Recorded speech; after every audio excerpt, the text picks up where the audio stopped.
This is the Watcher house. The family that currently resides here has no idea that this house holds many secrets, including one terrifying secret that was sent to them in the mail. Before we get into the video, guys, hit that subscribe button if you believe in ghosts. Click the like button, and without further ado, let's get into it. In Westfield, New Jersey, there was a beautiful colonial-style home built in 1905 at 657 Boulevard. In today's money, this home would cost over $2 million. The home had been recently renovated by the previous owner, John D. Farrow, who lived in the home with his wife and 2 children. But sadly, Mr. Farrow was taken from us way too soon when he passed away in an elevator accident. His widow put the house up for sale.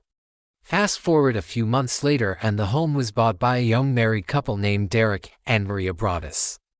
Derek and Maria were excited to start their life in the home with their 3 children. However, they would soon come to regret that decision. As winter approached, Derek and Maria started decorating their lawn with festive props and inflatables. One day, however, while Derek was hanging some Christmas lights, he noticed something strange in their mailbox. It was a letter addressed to the former owners of the home. He opened the letter and read, "The Farrows are gone.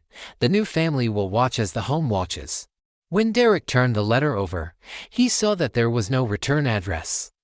Startled by what he just read, Derek and Maria decided to ignore the letter and get rid of it. They thought it was probably just some sort of sick joke. However, this was just the beginning. Over the next few weeks, the family would receive several more letters, and each one was more disturbing than the last.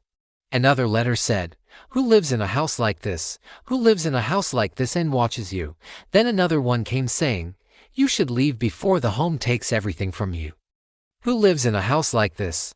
They didn't know what to do. They were terrified to be living in this house. They even had their realtor check the house's previous sale to see if maybe the person who sold the house was behind these letters, but she assured them that wasn't the case. To make matters worse, one of the letters included pictures of their children and their street. Obviously freaked out, the family contacted the police, but they didn't take the case seriously because there wasn't any real evidence or suspects. To this day, the police have never caught the person who wrote these letters. Derek and Maria were so afraid for their children that they ended up selling the house at a huge loss. But before we continue, I want to address some of the theories surrounding this case. Some people have speculated that the letters were written by one of the previous owners, John. However, this is unlikely because John passed away in an elevator accident before the house was sold. Another theory is that the letters were written by someone who was obsessed with the Farrow family and continued writing to the new residents out of obsession. But I don't think this makes sense either because the letters contain threats towards the new residents. So why would the author of the letters want to threaten themselves? Personally, I think that whoever wrote these letters was trying to scare the family away. Maybe they wanted the house back, or maybe they just wanted to make some quick cash off of a real estate deal. Whatever the reason, it worked.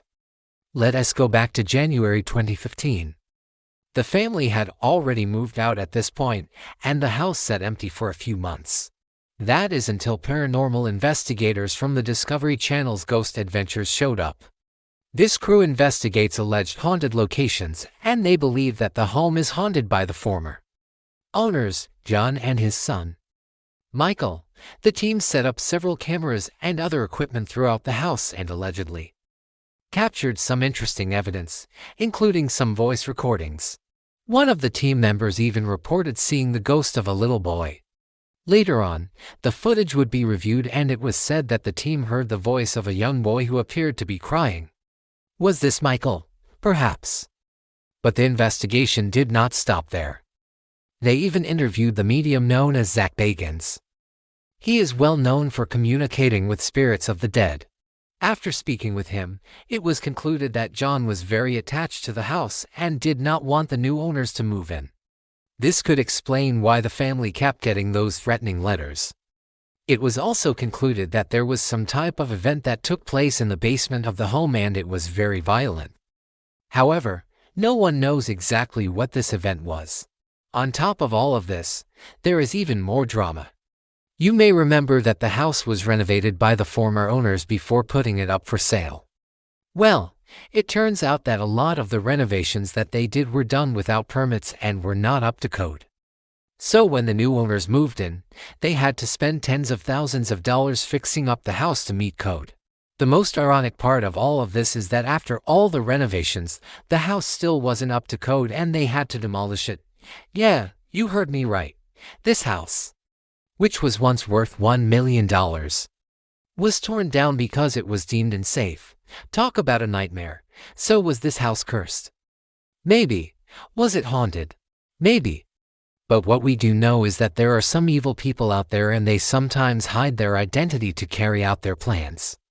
As for the house, it now sits empty, waiting for its next victim. Or maybe it's just waiting to be renovated and put back on the market. I guess we'll never know. Thank you for watching. If you like similar videos, please subscribe. Also, if you have a video suggestion, leave it in the comments. Thank you again for watching. See you next time.